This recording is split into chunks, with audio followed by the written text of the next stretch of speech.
ลุกระดมให้พลเมืองลาวออกบัตรประจำตัวและสำมโนครัวให้ถูกต้องตามระเบียบกฎหมายสบายดีท่านผู้ชมที่เคารพยินดีต้อนรับบรรดาท่านเข้าสู่รายการพัฒนาหักฐานมาพบกับข้าพเจ้าห้อยตีนางโอซินจันดารารับหน้าที่ดำเนินรายการท่านผู้ชมรายการพัฒนาหักฐานแม่นออกอากาศทุกๆวันพุธเวลา 9:30 น. 50:00 และออกซ้ำคืนในวันเดียวกันเวลา 21:30 น. ทางสถานีโทรภาพป้องกันความสงบและมาพบพ้อกันในมื้อนี้ในระยะทำอิฐจะให้บรรดาท่านไปรับชมข่าวและผลงานการเคลื่อนไหวของกลุ่มคุ้มครองสมนูครัวและกสหักฐานรายละเอียดซึ่งบรรดาท่านติดตามรับชมเนื่องในโอกาสเฉลิมฉลองวันเด็กน้อยสากลครบรอบ101 ปีวันปลูกต้นไม้แห่งชาติครบรอบ45 ปีและคำนับรับตอนกองประชุมใหญ่องค์คณะผักกระทรวงป้องกันความสงบครั้งที่6คณะผักกรมคุ้มครองสมนุครัวและกสหักฐานเข้าร่วมขบวนการปลูกต้นไม้อยู่ที่ศูนย์รับตอนและฝึกอบรมวิชาเฉพาะห้องการกรมใหญ่การเมืองกระทรวงป้องกันความสงบในวันที่30พฤษภาคม2025โดยการเข้าร่วมของทานนางปานียาทอตู้กรรมการกรมการเมืองศูนย์กลางภาครองประธานประเทศมีทานพลโทคำกิ่งภุยลามณีวงศ์รองรัฐมนตรีหัวหน้ากรมใหญ่ตำรวจพลตรีสมวรรณสายลงพารองรัฐมนตรีกระทรวงป้องกันความสงบมีคณะประจำภาคคณะภาคกระทรวงกรมใหญ่ห้องว่าการกองบัญชาการวิทยาคารกรมกองอ้อมข้างพร้อมโดยพนักงานหลักแหล่งกระทรวงป้องกันความสงบเข้าร่วมการสร้างขบวนการปลูกต้นไม้ในครั้งนี้นอกจากเป็นการเฉลิมฉลองวันเด็กน้อยสากลครบรอบ101 ปีและวันปลูกต้นไม้แห่งชาติครบรอบ45 ปีแล้วยังเป็นการสร้างขบวนการคำนับรับตอนกองประชุมใหญ่องค์คณะผักกระทรวงป้องกันความสงบครั้งที่6และการจัดตั้งปฏิบัติแผนพัฒนาของชาติในการเสริมสร้างสภาพแวดล้อมให้มีความยืนยงเพิ่มพื้นที่สีเขียวเป็นการปรับปรุงทัศนียภาพภายในศูนย์รับตอนและฝึกอบรมวิชาเฉพาะห้องการกรมใหญ่การเมืองกระทรวงป้องกันความสงบและเพิ่มเนื้อที่ปกหุ้มสีเขียวกวมอัตราให้สูงขึ้นสร้างระบบนิเวศและสภาพแวดล้อมธรรมชาติให้มีความสุ่มซื่นอุดมสมบูรณ์เขียวสดงดงามสวยตานและลดพ้นผลกระทบจากภัยพิบัติธรรมชาติพร้อมทั้งเป็นการปลูกจิตสำนึกให้นายและพลตำรวจก็คือสังคมในความหมายความสำคัญและพร้อมกันทนุถนอมสิ่งแวดล้อมให้มีความสวยสดงดงามรักษาได้ระบบนิเวศวิทยาให้มีความสมดุลโดยเน้นใส่การอยู่ร่วมกันกับธรรมชาติอย่างกลมเกลี่ยวและยืนยงกองประชุมประเมินความคืบหน้าการจัดตั้งปฏิบัติโครงการสร้างฐานข้อมูลพลเมืองและบัตรประจำตัวที่สาธารณรัฐประชาธิปไตยประชาชนลาวได้จัดขึ้นในตอนบ่ายของวันที่17พฤษภาคมที่กระทรวงป้องกันความสงบโดยการเป็นประธานร่วมของทานพลโทคำกิ่งภุยลามณีวงศ์รองรัฐมนตรีกระทรวงป้องกันความสงบผู้ประจำการชี้นำโครงการและทานพลตรีเงียนวันล่องรองรัฐมนตรีกระทรวงป้องกันความสงบเวียดนามหัวหน้าคณะรับผิดชอบโครงการมีคณะรับผิดชอบโครงการกระทรวงป้องกันความสงบเวียดนามคณะรับผิดชอบโครงการขันกระทรวงป้องกันความสงบและปกสแขวงนครหลวงเวียงจันทน์ผู้ตั้งหน้ากรมกองเกี่ยวข้องจากกระทรวงอ้อมข้างเข้าร่วมในกองประชุมพลจิตวาแก่นจันทร์พรหมจักรหัวหน้ากรมคุ้มครองสมนุครัวและก่อสร้างหักฐานกระทรวงป้องกันความสงบได้รายงานผลการประเมินความคืบหน้าการจัดตั้งปฏิบัติโครงการสร้างฐานข้อมูลพลเมืองและบัตรประจำตัวระยะ5เดือนที่สาธารณรัฐประชาธิปไตยประชาชนลาวซึ่งท่านได้รายงานให้รู้ว่าภายหลังสำเร็จกองประชุมปรึกษาหารือความคืบหน้าการจัดตั้งปฏิบัติโครงการในวันที่20ธันวาคม2024กระทรวงป้องกันความสงบได้เอาใจใส่ชี้นำและมอบหมายให้กรมคุ้มครองสมนุครัวและก่อสร้างหักฐานเป็นเจ้าการในการชี้นำพาอย่างจริงจังต่อกองบัญชาการบกส.ขั้นแขวงและคณะการที่เกี่ยวข้องทั้งส่วนกลางและท้องถิ่นให้รับรู้เข้าใจลึกซึ้งและให้การสนับสนุนพร้อมเดียวกันนั้นยังได้ประสานสมทบโดยกงกับตำรวจเวียดนามบรรดากระทรวงองค์การเทียบเท่ากระทรวงเพื่อเกี่ยมความพร้อมรอบด้านในการเสื่อมต่อและแบ่งปันข้อมูลกับคะแนนการตน ผ่านการจัดตั้งปฏิบัติได้สำเร็จการค้นคว้านิติกรรมรับใส่โครงการ24ฉบับบทรายงาน60ฉบับได้รับอนุญาตแล้วจำนวนหนึ่งส่วนที่เหลือแม่นอยู่ขั้นตอนพิจารณาแต่ละแขนงการเพื่อรับใช้การจัดตั้งปฏิบัติโครงการแต่ละระยะได้สำเร็จการประสานสมทบกับบรรดากระทรวงในนี้มีกระทรวงภายในกระทรวงแรงงานและสวัสดิการสังคมองค์การอัยการประชาชนสูงสุดเพื่อสังรวมพลเมืองรวมทั้งระบบลาวพิมพ์และการโอนถ่ายข้อมูลซึ่งสามารถสั่งรวมในเบื้องต้นแม่น 6,391,220 ต่ออัตราส่วน 7,912,394 ของพลเมืองกวมอัตราส่วน 80.77 ส่วนห้อยในนี้ 4,879,526 ต่ออัตราส่วน 6,391,220 ของพลเมืองแม่นครบเงื่อนไขการกำหนดรหัสบุคคลกวมเอา 76.34 ส่วนห้อยสำหรับพื้นฐานโครงล่างทั้งสองฝ่ายได้ร่วมกันกวดกาเอกภาพสถานที่ติดตั้งและออกแบบศูนย์ข้อมูลแม่และสำรองห้องติดตามวีซ่าเฉพาะห้องแผนที่สั่งรวมทั้งการติดตั้งระบบปั่นไฟและแล่นระบบไฟฟ้าแรง22กิโลวัตต์เพื่อใกล้เคียงเชื่อมต่อกับแขนงการที่จำเป็นในระยะทดลองนอกนี้ยังได้ออกแบบปรับปรุงห้องเซิร์ฟเวอร์ห้อง FM 200ห้องควบคุม NOC แม่นสำเร็จพร้อมเดียวกันนั้นยังได้เอาใจใส่เวียกงานรับประกันความปลอดภัยให้แก่ระบบบุคลากรรับใช้ให้แก่การจัดตั้งปฏิบัติของการและการพิมพ์บัตรประจำตัวสำหรับทิศทางหน้าที่และวิธีการแก้ไขต่อหน้าขณะสินำโครงการทั้งสองฝ่ายจะได้สุ่มใส่แก้ไขปัญหาที่ยังคงค้างรวมทั้งหมดมี6หน้าเวียกที่จะต้องให้สำเร็จในไตรมาสที่2ของปี2025พร้อมนั้นคณะผิดชอบแต่ละอนุกรรมการทั้งศูนย์กลางและท้องถิ่นจะต้องเป็นเจ้าการอย่างตั้งหน้าปฏิบัติแผนการที่ได้กำหนดไว้ให้สำเร็จทางนี้ก็เพื่อเฮ็ดให้โครงการฐานข้อมูลพลเมืองและบัตรประจำตัวให้มีประสิทธิภาพและประสิทธิผลสูงเจ้าท่านผู้ชมที่ผ่านไปนั้นก็แม่นการนำเสนอข่าวและผลงานการเคลื่อนไหวของกลุ่มคุ้มครองสมนูครัวและก่อสร้างรักฐานแต่การนำเสนอข่าวของพวกเขาแม่นยังบ่ทันหมดเทื่อระยะหน้าจะให้บรรดาทานไปรับชมตึมอีกแต่ตอนนี้เฮาไปพักกันก่อน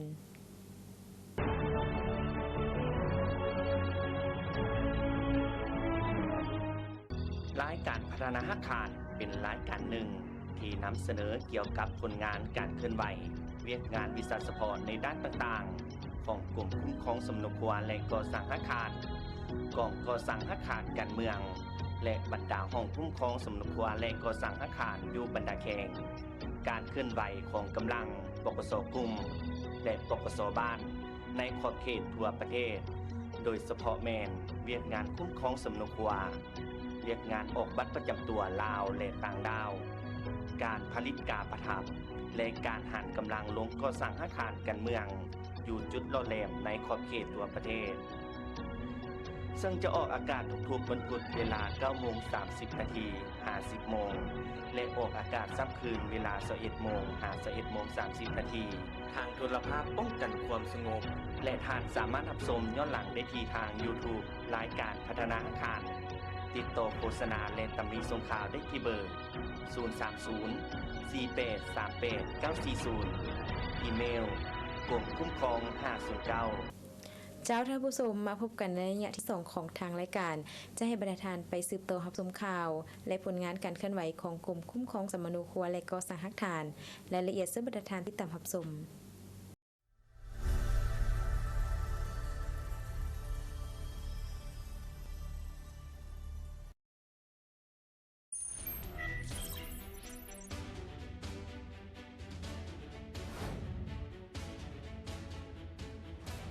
เวียกงานออกบัตรประจำตัวของพลเมืองแม้นเวียกงานหนึ่งที่สำคัญซึ่งเป็นพื้นฐานให้การคุ้มครองรัฐคุ้มครองสังคมและสร้างเงื่อนไขอำนวยความสะดวกให้แก่พลเมืองลาวได้ปฏิบัติสิทธิ และพันธะของตนถูกต้องตามระเบียบกฎหมายเป็นเอกสารที่ถูกต้องตามกฎหมายถือติดตัวบุคคลในการเคลื่อนไหวพัวพันเฮ็ดธุรกรรมต่างๆในสังคมให้สะดวกแนใส่รับประกันสิทธิเสรีภาพของประชาชนพลเมืองลาวคนต่างดาวและคนบ่มีสัญชาติที่ดำรงชีวิตอยู่สปป.ลาวอย่างถูกต้องตามระเบียบกฎหมายสกัดกั้นบุคคลบ่ดีและแนใส่รับประกันให้แก่เวียกงานวิชาเฉพาะป้องกันชาติป้องกันความสงบก็คือการสร้างสาพัฒนาเศรษฐกิจสังคมแห่งชาติในเมื่อก่อนการคุ้มครองพลเมืองและการออกบัตรประจำตัวประชาชนลาวช่วงปี 1985 กลางปี 1989 ลักษณะของบัตรประจำตัวของรัฐการแม่นคล้ายกับปึ้มสัมมโนครัวท้ายปี 1989 ปี 2001 ลักษณะของบัตรประจำตัวแม่นนำไส้เป็นบัตรเจียเขียนด้วยมืออัดแข็งยังมีลักษณะปฐมประธานมาฮอดระยะปี 2002 ถึง 2014 ได้นำไส้บัตรขาวเป็นพลาสติกมาฮอดปี 2014 หาปัจจุบันบัตรประจำตัวของพลเมืองลาวได้พัฒนามานำไส้เป็นบัตรพลาสติกพื้นสีเขียวและมีบาร์โค้ดได้บรรจุข้อมูลเข้าในแผ่นซิปแต่การเชื่อมต่อข้อมูลกับภาคส่วนแขนงการอื่นแม่นยังบ่ทันเชื่อมต่อได้ฉะนั้นจึงมีความจำเป็นเรียกร้องให้มีการออกบัตรประจำตัวแบบใหม่ทันสมัยใช้ระบบดิจิตอลให้เข้าสู่ระเบียบหลักการนอกจากนี้เวียกงานออกบัตรประจำตัวยังมีบทบาทประกอบส่วนเข้าในเวียกงานวิชาเฉพาะของกำลังตำรวจในด้านต่างๆเช่นเวียกงานสืบสวนสอบสวนขั้นพื้นฐานเวียกงานสกัดกั้นเวียกงานสืบค้นหาซอกไล่จับและจัดประเภทเป้าหมายต่างๆโดยอิงใส่เวียกงานออกบัตรประจำตัวเป็นพื้นฐานหลักในการคุ้มครองพลเมืองและป้องกันความสงบซึ่งในการจัดตั้งปฏิบัติเวียกงานคุ้มครองสัมมโนครัวและออกบัตรประจำตัวในระยะผ่านมาแม่นพบความยุ่งยากหลายประการเป็นต้นแม่นการลงประสานสมทบกับบรรดาแขวงในทั่วประเทศเพื่อกวดกาปรับปรุงเวียกงานวิชาเฉพาะยังบ่ทันเฮ็ดได้อย่างต่อเนื่องมีบางแขวงการรายงานการออกบัตรบ่ทันตอบสนองกับความเฮี้ยงห้องต้องการได้การพิมพ์บัตรประจำตัวบางครั้งแม่นพบความยุ่งยากเนื่องจากว่าสัญญาณในระบบและเครื่องพิมพ์บัตรมีการขัดข้องเห็นให้บางครั้งบ่สามารถตอบสนองได้ตามความเฮี้ยงห้องต้องการของสังคมเฮ็ดให้มีกลุ่มคนบ่ดีสวยไส้เข้ามาแอบแฝงหรือลี่ซอนปนตัวอยู่ประเทศเฮาด้วยเหตุนั้นต่อกับเวียกงานดังกล่าวก็แม่นเวียกงานหนึ่งที่มีความจำเป็นอย่างภาวะวิสัยต้องได้เพิ่มทวีการนำพาของพรรคทุกขั้นเข้าในการแก้ไขเวียกงานดังกล่าวเพื่อรับประกันให้ประเทศชาติมีเสถียรภาพทางด้านการเมืองสังคมมีความสงบปลอดภัยและมีความเป็นระเบียบเรียบร้อย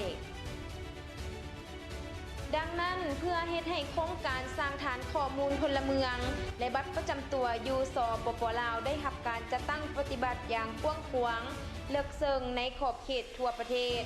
กระทรวงป้องกันความสงบได้หันแนวทางรัฐบาลดิจิตอลเศรษฐกิจดิจิตอลและสังคมดิจิตอลรัฐบาลได้เอาใจใส่ชี้นำอย่างจดจ่อในเวียกงานคุ้มครองฐานข้อมูลพลเมืองและบัตรประจำตัวให้มีความทันสมัยการเชื่อมโยงการแบ่งปันข้อมูลกับบรรดากระทรวงองค์การที่เกี่ยวข้องให้มีความเป็นเอกภาพกระทรวงป้องกันความสงบได้หันแนวทางรัฐบาลดิจิตอลเศรษฐกิจดิจิตอลและสังคมดิจิตอลรัฐบาลได้เอาใจใส่ชี้นำอย่างจดจ่อในเวียกงานคุ้มครองฐานข้อมูลพลเมืองและบัตรประจำตัวให้มีความทันสมัยการเชื่อมโยงการแบ่งปันข้อมูลกับบรรดากระทรวงองค์การที่เกี่ยวข้องให้มีความเป็นเอกภาพนับแต่ศูนย์กลางฮอดท้องถิ่นรับประกันความสงบปลอดภัยฉะนั้นจึงมีความจำเป็นสุ่มใส่พัฒนาบุคลากรให้มีความพร้อมนับทั้งการเปิดกว้างการพัวพันร่วมมือสากลนำเอาเทคโนโลยีที่ทันสมัยเข้ามาพัฒนาเป็นรัฐบาลดิจิตอลแม่นดำเนินเอกสารต่างๆนับทางลงลายเซ็นผ่านทางระบบดิจิตอลว่องไวทันการเศรษฐกิจดิจิตอลแม่นการชำระค่าธรรมเนียมค่าบริการเสียภาษีต่างๆผ่านระบบสังคมดิจิตอลแม่นในทั่วสังคมจะนำใช้บริการบัตรประจำตัวในต่อหน้าข้อมูลทั้งหมดนับทั้งหนังสือการเกิดบัตรประกันสุขภาพใบขับขี่และอื่นๆจะได้ป้อนข้อมูลเข้าอยู่ในระบบบัตรประจำตัว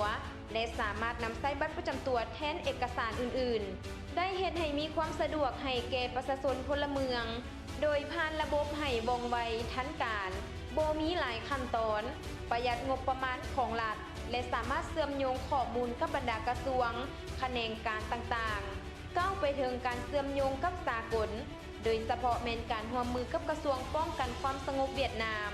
บนจิตใจใสพัวพันมิตรภาพอันยิ่งใหญ่ ความสามัคคีพิเศษ การร่วมมือรอบด้านระหว่างสองพรรคสองรัฐ ประชาชนสองชาติลาวเวียดนาม ด้วยการเซ็นสัญญาร่วมมือเวียกงานนี้ในปี 2024 บนพื้นฐานการร่วมมือแมนอิงตามการตกลงเห็นดีเป็นเอกภาพ เกี่ยวกับการร่วมมือระหว่างรัฐบาลสปป.ลาว และรัฐบาลสส.เวียดนามปี 2024 จดหมายวันที่ 26 มังกร 2024 ของนายกรัฐมนตรีแห่งสปป.ลาว ส่งถึงนายกรัฐมนตรีแห่งสส.เวียดนาม ว่าด้วยการรับห้องเอาการช่วยเหลือล่าโครงการก่อสร้างระบบคุ้มครองพลเมืองและบัตรประจำตัวอยู่สปป.ลาวบทบันทึกวันที่ 12 กรกฎาคม 2024 ระหว่างกระทรวงป้องกันความสงบลาวและกระทรวงป้องกันความสงบเวียดนาม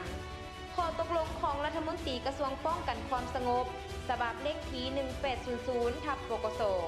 ลงวันที่ 22 กรกฎาคม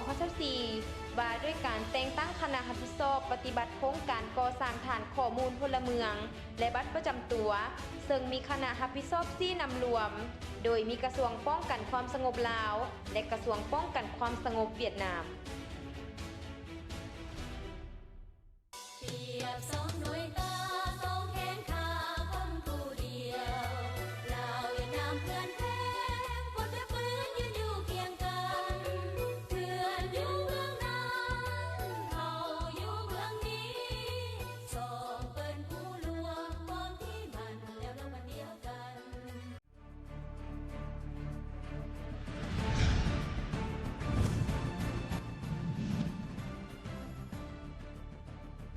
ลาวเวียดนามสายพอพันมิตรภาพอันยิ่งใหญ่และความสามัคคีแบบพิเศษการร่วมมือระหว่าง2ประเทศนับมือนับแน่นแฟนมีประสิทธิผลทั่วขอบเขต2ฝ่ายได้สนับสนุนซึ่งกันและกันผ่านพาความท้าทายเดือนกรกฎาคม 2024 ในการเยี่ยมยามประเทศลาวของท่านประธานประเทศสาธารณรัฐสังคมนิยมเวียดนามท่านโตเลิมเลขาธิการใหญ่พรรคคอมมิวนิสต์สสเวียดนามการนำ2ประเทศได้กดปุ่มเปิดใช้งานอย่างเป็นทางการในพิธีการกดปุ่มโครงการก่อสร้างระบบคุ้มครองพลเมืองและออกบัตรประจำตัวที่สาธารณรัฐประชาธิปไตยประชาชนลาวในเวลาเดียวกันการนำกระทรวงป้องกันความสงบทั้ง2ประเทศได้มอบบทบันทึกความเข้าใจเกี่ยวกับการก่อสร้างพันขยายระบบคุ้มครองพลเมืองนี่แม่นโครงการที่มีความหมายและความสำคัญเป็นพิเศษในขบวนการก่อสร้างรัฐบาลดิจิตอลประเทศชาติดิจิตอลข้อมูลพลเมืองแม่นกุญแจสำคัญในขบวนการก่อสร้างเป็นรัฐบาลดิจิตอลเพื่อเฮ็ดให้การจัดตั้งปฏิบัติเวียกงานการพันขยายโครงการที่สำคัญดังกล่าวในวันที่ 2 สิงหาคม 2024สหายพลเอกวิไลลาคำฟองรัฐมนตรีกระทรวงป้องกันความสงบได้เป็นประธานกองประชุมเผยแพร่ขยายโครงการทั่วประเทศกองประชุมยังมีการเข้าร่วมของหลายกระทรวงคือกระทรวงเทคโนโลยีและสื่อสารกระทรวงภายในและกระทรวงตำรวจเวียดนามในวันที่ 17 กันยายน 2024รัฐบาลได้ออกคำสั่งฉบับเลขที่ 16/นย.ในนั้นมอบให้กระทรวงป้องกันความสงบเป็นประธานประสานสมทบกับบรรดากระทรวงแขนงการที่เกี่ยวข้องเพื่อจะตั้งปฏิบัติพันขยายโครงการให้มีประสิทธิผลสูงประชาชนลาวจะได้รับผลประโยชน์คือปัจจุบันได้ออกแบบบัตรประจำตัวอิเล็กทรอนิกส์ฝังชิปแบบใหม่และเก็บกำข้อมูลแบบฟอร์มผ่านโทรศัพท์มือถือสามารถเป็นทางบัตรประจำตัวใบขับขี่บัตรประกันสังคมภาคธุรกิจจะได้รับผลประโยชน์คือยั่งยืนเจ้าของบรรดาสมาชิกผู้ใช้บริการโทรศัพท์เคลื่อนที่ลดพรความเสี่ยงของข้อมูลที่บ่ถูกต้องและลดพรอัตราที่กลุ่มคนบ่ดีนำใช้ก่อเหตุการณ์ที่ผิดต่อกฎหมายจัดตั้งสำระเงินทางออนไลน์ดำเนินธุรกิจในรูปแบบสภาพแวดล้อมอิเล็กทรอนิกส์รัฐบาลจะได้รับผลประโยชน์จากการสร้างฐานข้อมูลคือ ข้อมูลของพลเมืองที่ได้รับการคุ้มครองสำเนาและปรับปรุงเป็นปกติจากฐานข้อมูลพลเมืองมีความเป็นเอกภาพในการคุ้มครองข้อมูลการวางแผนนโยบายการปฏิบัติขั้นตอนการบริหารให้มีความสะดวกง่ายดายประหยัดงบประมาณแห่งรัฐประหยัดงบประมาณในการพิมพ์บัตรประกันสุขภาพบ่จำเป็นต้องถือเอกสารหลายอย่างเพิ่มดัชนีความโปร่งใสก่อสร้างพื้นฐานการบริหารแบบมืออาชีพทันสมัยและโปร่งใส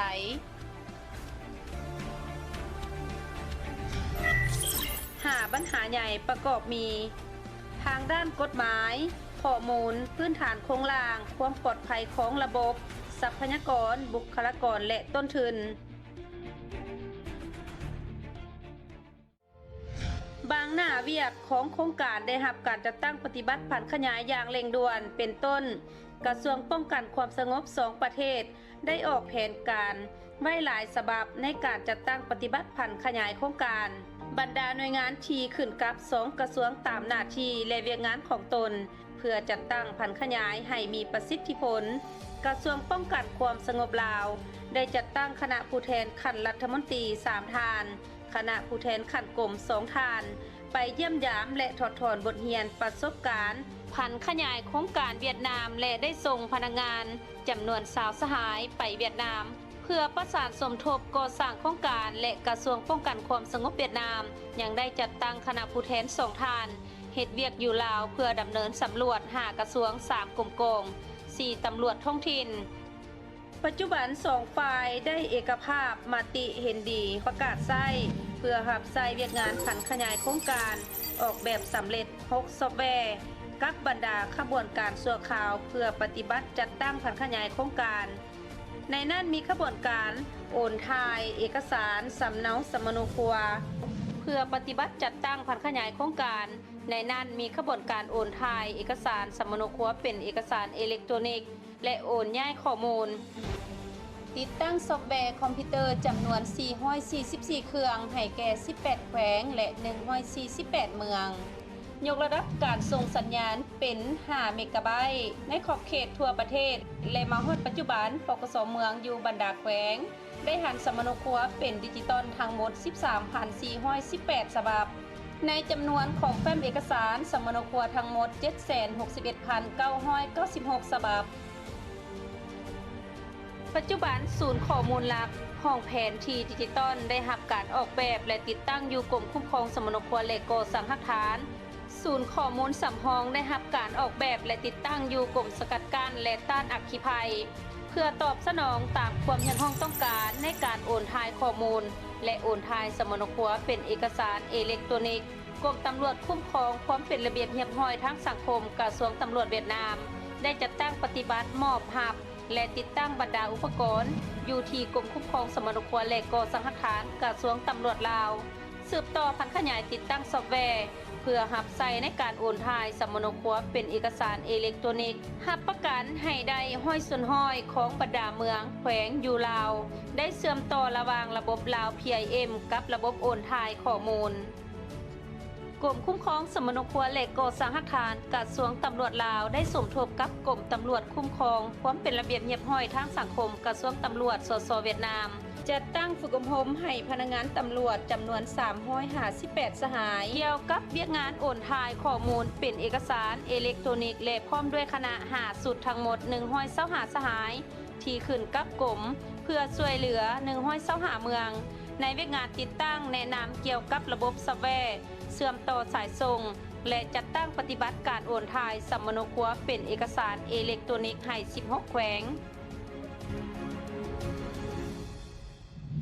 บัตรประจำตัวแบบใหม่เก็บกำแบบฟอร์มและรูปแบบการเก็บกำข้อมูลผ่านแอปพลิเคชันบรรดาปัญหาข้อคงข้าง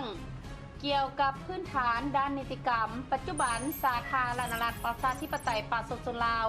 ยังบ่ทันมีบรรดาเอกสารข้อกำหนดกฎหมายเฉพาะเกี่ยวกับเรื่องงานการคุ้มครองข้อมูลพลเมืองการคุ้มครองข้อมูลบัตรประจำตัวเกี่ยวกับการกำหนดทิศทางด้านการเมืองภาระบทบาทของผู้นำโดยเฉพาะแม่นบทบาทการชี้นำนำพาที่เด็ดขาดใกล้ชิดติดแทดของการนำอยู่บรรดาท้องถิ่นยังมีบางข้อจำกัด ยังบ่ทันสามารถจัดตั้งปฏิบัติได้อย่างแท้จริงแขนงการและบรรดาอำนาจการปกครองท้องถิ่นยังบ่ทันมีประสิทธิผลสูง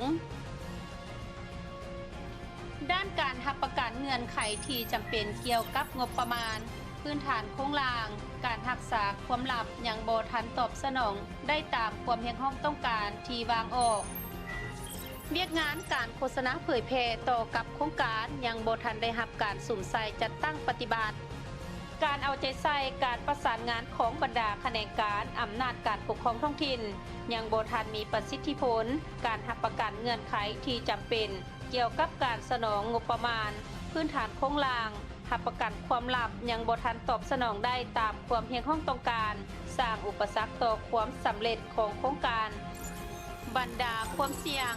พื้นฐานด้านนิติกรรมบ่เพียงพอเพื่อจะจัดตั้งพัฒนาขยายโครงการบ่สามารถรับประกันการออกบัตรประจำตัวฝั่ง10ภายในเดือนมีนาคม 2025และการมอบรับระบบคุ้มครองพลเมืองและบัตรประจำตัวภายในเดือนกรกฎาคม 2025บ่สามารถรับประกันด้านพื้นฐานโครงล่างด้านความสงบปลอดภัยข้อมูลเพื่อให้บรรดาภาคส่วนที่เกี่ยวข้องเสื่อมต่อเข้ากับระบบคุ้มครองพลเมืองและบัตรประจำตัว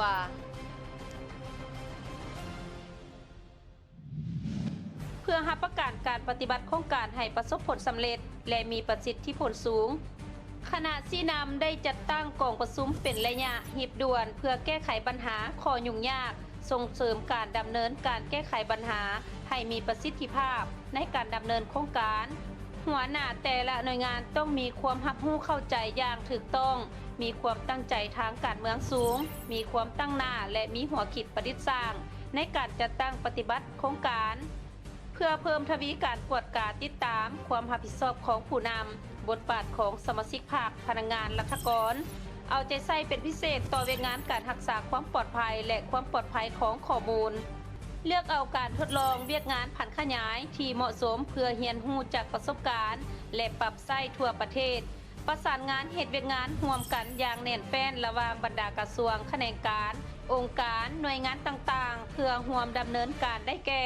ห้องว่าการสำนักงานนายกรัฐมนตรีต้องสร้างมาตรฐานปรับโครงสร้างขบวนการลดพรและลดความซับซ้อนของขั้นตอนการบริหารกระทรวงภายในสมทบกับกระทรวงป้องกันความสงบลาวในการเชื่อมโยงประสานสมทบและแบ่งปันข้อมูลระหว่าง2ระบบเพื่อรับใช้การออกเลขบัตรประจำตัวเฉพาะสำหรับพลเมืองกระทรวงเทคโนโลยีและการสื่อสารต้องประกาศใช้บรรดาระเบียบการและมาตรฐานศูนย์ข้อมูลสร้างบรรดาเอกสารระเบียบการคำแนะนำเทคนิคการเชื่อมต่อแบ่งปันข้อมูลระหว่างบรรดาหน่วยและรับประกันพื้นฐานโครงล่างสายส่งเพื่อตอบสนองความเรียกร้องต้องการของการเชื่อมต่อเชื่อมโยงแบ่งปันระหว่างฐานข้อมูลประชากรแห่งชาติเกี่ยวกับประชากรและบรรดาข้อมูลของบรรดากระทรวงแขนงการกลุ่มไฟฟ้ากวดกาคืนบรรดาข้อติดขัดของไฟฟ้ารับประกันการสนองไฟฟ้าให้บรรดากระทรวงกรมแขนงการและท้องถิ่นอย่างเพียงพอบรรดากระทรวงกรมและแขนงการทบทวนเก็บพร้อมพื้นฐานโครงล่างเมื่อมีความจำเป็นในการเชื่อมต่อกับฐานข้อมูลประชากรแห่งชาติสำหรับบรรดาหน่วยงานภายใต้กระทรวงป้องกันความสงบลาวได้สำเร็จการสร้างบรรดาเอกสารข้อกำหนดกฎหมายต้องได้กวดกาคืนบรรดาเอกสารนิติกรรมที่เกี่ยวข้องกับการกำหนดพลเมืองบัตรประจำตัวพลเมืองกรมโฆษณาอบรมต้องเผยแพร่ผลประโยชน์และบทบาทของระบบพลเมืองบัตรประจำตัวพลเมืองเพิ่มทวีเวียกงานด้านบุคลากรและโครงทางการจัดตั้งกรมพนักงานต้องช่วยเหลือด้านกำลังพลและรูปแบบการจัดตั้งสุขยุส่งเสริมการโฆษณาเผยแพร่หน่วยงานที่ขึ้นกับบรรดากลุ่มใหญ่ต้องให้คำแนะนำในการเชื่อมต่อฐานข้อมูลที่มีอยู่กับฐานข้อมูลประชากรแห่งชาติ เจ้าที่ผ่านไปทั้งหมดนั้นก็เป็นการนำเสนอข่าวและผลงานการเคลื่อนไหวของกรมคุ้มครองสมนุครัวและก่อสร้างฮักฐาน ตลอดระยะ1 อาทิตย์ผ่านมาฮอดนี้เวลาทางรายการของพวกเฮาแม่นได้หมดลงเพียงแถวนี้ขอขอบใจบรรดาทานที่ให้เกียรติติดตามรับชมรายการของพวกเฮาแต่ต้นจนจบและท่านสามารถรับชมได้ใหม่ในอาทิตย์หน้าวันและเวลาเดียวกันนี้ข้าพเจ้าห้อยตีนางโอซินจันดาราพร้อมด้วยทีมงานต้องขอลาท่านผู้ชมไปก่อนสบายดี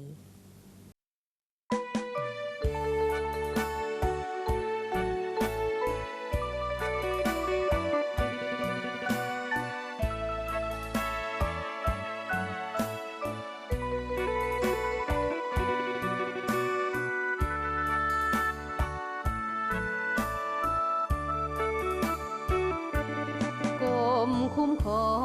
งสร้างตั้งที่8 สิงหาได้หมุนเวียนมาครบรอบ40 ปี 1978 2018ครบรอบพอดีร่วมส